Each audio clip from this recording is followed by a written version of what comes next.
Yo, what's up guys, Ghost here. So we all know that Delta Force is heavily inspired by Battlefield 2042, and many comparisons made between the games are in fact so similar that a lot of people have outright accused Team Jade, the developers, of straight up copying or plagiarizing Battlefield 2042.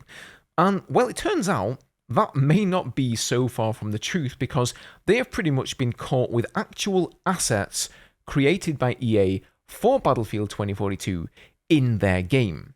So we're going to dive into all of that in a second and the potential ramifications it could have for them if EA do indeed decide to seek legal action.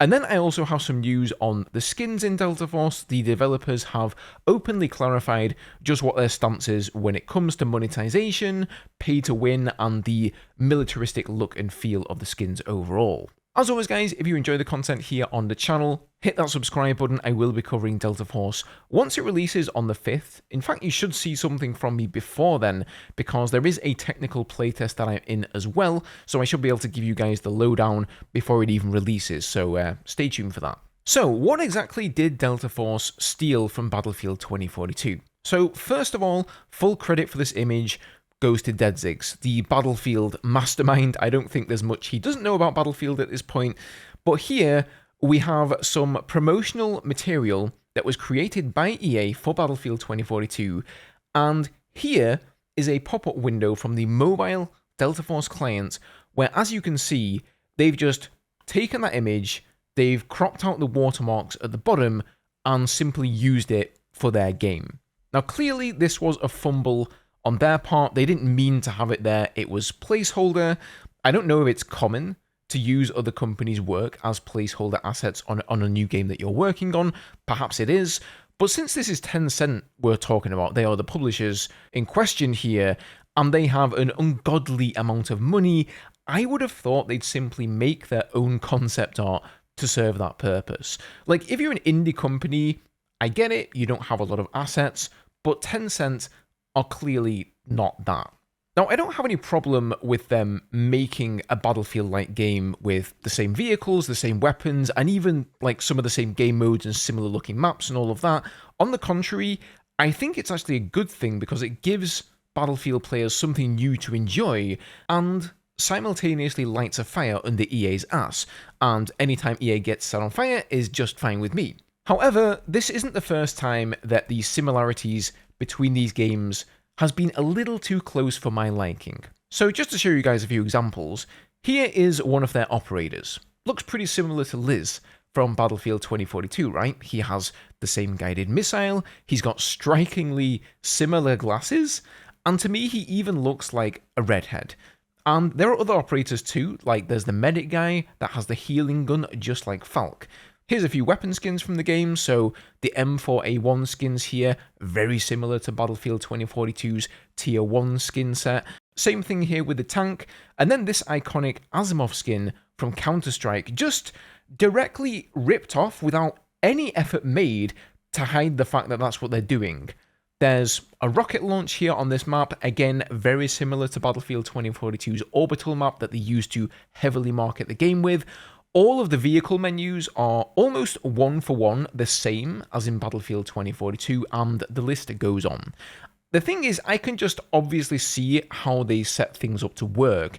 They will have had all of these Battlefield 2042 assets to use as reference material on a second monitor or whatever, and they just basically copied them as closely as they could and changed what they needed to so they could call it their own work. That's really the feeling that I get here, and the fact that they've been caught really now with one of the actual pieces of concept art from Battlefield 2042 in one of their game clients really says it all, I think. This was definitely a mistake. It wasn't supposed to be there, but it just shows that those are the sorts of workflows that they use within their company. Now, I believe that Dedzigs speaks Chinese, and so he was actually able to decipher just how the team over at Team Jade reacted to this, as most of it was only posted on Chinese sites and whatnot, but they have since issued an apology, and they've also vowed to re-examine their workflow in these matters. So this is what the team actually had to say about this blunder. During today's mobile version update, we found that an image of other product materials was used incorrectly in the update pop-up window. After verification, due to the incorrect use and configuration of placeholder images, the resource loading failed, or the wrong image popped up in a weak network state. Regarding the incorrect use of other product materials this time, we are deeply aware of the mistake and hereby formally express our sincere apologies to the copyright holders, that will be EA, of the materials, and the majority of operators. And then this is what they plan to do. So in response to this matter, we have taken the following measures. 1. Immediately delete the relevant materials. After the problem was discovered, we quickly fixed the configuration problem and deleted the incorrectly used material images. 2. Serious investigation and strict handling. The team will conduct an in-depth investigation of this incident and severely handle the relevant responsible persons in accordance with regulations. So they're kind of making it sound like there's just one employee who decided to use a piece of concept art there as placeholder, but I'm more inclined to think that that's like general business practice for them. And then number 3 here, strengthen copyright awareness and improve the review process. We will further strengthen copyright awareness training and improve the material review process to ensure that similar problems do not occur again.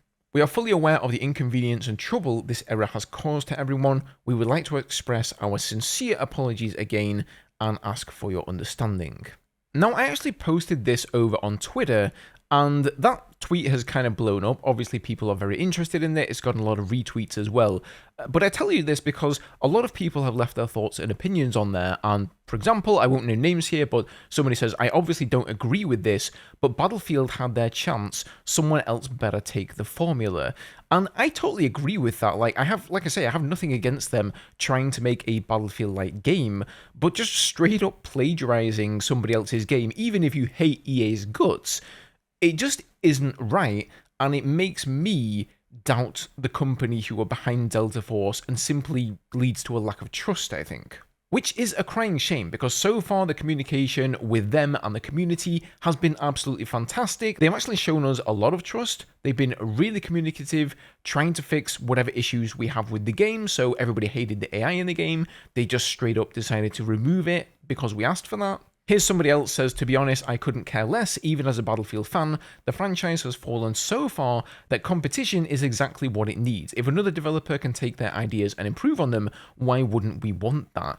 Again, I think it's kind of missing the point here. This is not just taking ideas. Like, obviously game developers will always do that, right? You get inspired by other projects and then you try to improve upon those projects and put your own spin on it. But I think there's a fine line between inspiration and just straight up copying somebody else's homework. That line seems to be a little bit further away in China than it does in the Western hemisphere. I don't really know why that is. Why do they get away with it? Why is it not shunned or looked down upon over there? Who knows? But this does make me wonder if EA have any legal route that they may take. I mean, I've been thinking this for a long time because of these striking similarities between the two games, but now that they've actually gone and used one of EA's assets in their game, that could actually be bad news for them. I'm guessing we won't really hear anything about it. I don't think it's something that is generally publicized, but they may well decide to sue them behind the scenes. God knows if this was Nintendo we were dealing with here, they would have sued them already because, I mean, they are just renowned for that. I mean, just look at Nintendo and Palworld, right? I would say the similarities between those games are even less so than the similarities between Battlefield 2042 and the new Delta Force game. Anyway, we're going to move on from that subject now, guys. I just wanted to mention it to you. I'm not trying to, dumb down Delta Force or throw any shade in their direction in general against the game. I think it's going to be a good game. I've enjoyed what I've played of it so far, and I do plan to play it and cover it here on the channel. And again, just to reiterate, I do think it's good that Battlefield now has some competition, but I would be interested to know what you guys think about this down below. Do you just not care about it? Are you just like, EA, whatever, who cares if somebody steals their assets? Or do you kind of agree with me that it's just not really a good work ethic? It's just simply not the right thing to do. So, moving on, Delta Force recently held another live stream where they were talking about weapons, and during that live stream, they wanted to clarify for us their approach to skins in the game, monetization, are they going to be paid to win, all that kind of stuff. And this is what they had to say about it.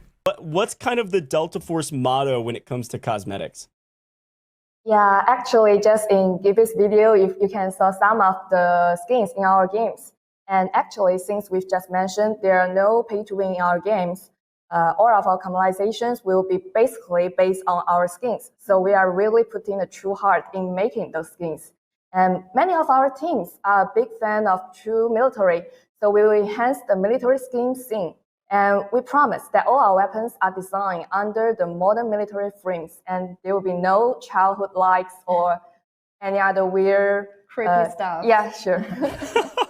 So there will be no childhood-like skins or any weird, creepy stuff.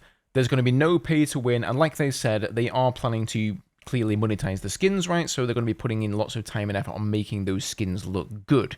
Now, whether these skins feel as grounded in a military world as you or I would like, that's a question each one of us is going to have to ask ourselves. I think we've already seen the skins from the beta and the various alpha tests, and also the specialists, which look kind of a little bit too, I wouldn't say necessarily childish, but just out of touch with that military realistic vibe, or let's call it an authentic vibe that we want to have from the game. And over on Twitter here, they said, our goal is to design 6 skins while sticking to a military theme in line with the Delta Force aesthetic. As always, we will listen to the community every step of the way. Weapon skins in Delta Force are cosmetic only and strictly not pay to win, no buffs or stat increases.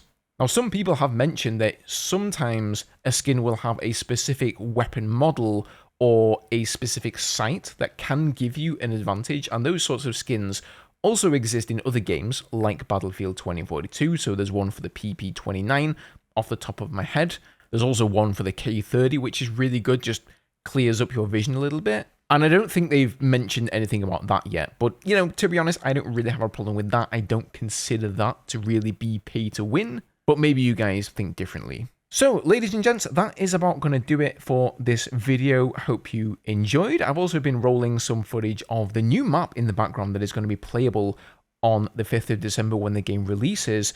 And by the way, if you guys want to get into the technical test for yourselves, you can sign up. You'll have to get the client from their website, so you won't be able to play it on Steam. You'll instead have to get their own in-house client. But I'll leave a link down below if you guys want to sign up for that. There's always a chance that you could be accepted. And I think it starts on like the 25th of November, something around there. So if you want to get in like a week early, then knock yourselves out. Right, I'm done. Cheers, guys. Have a good one. See you in the next video.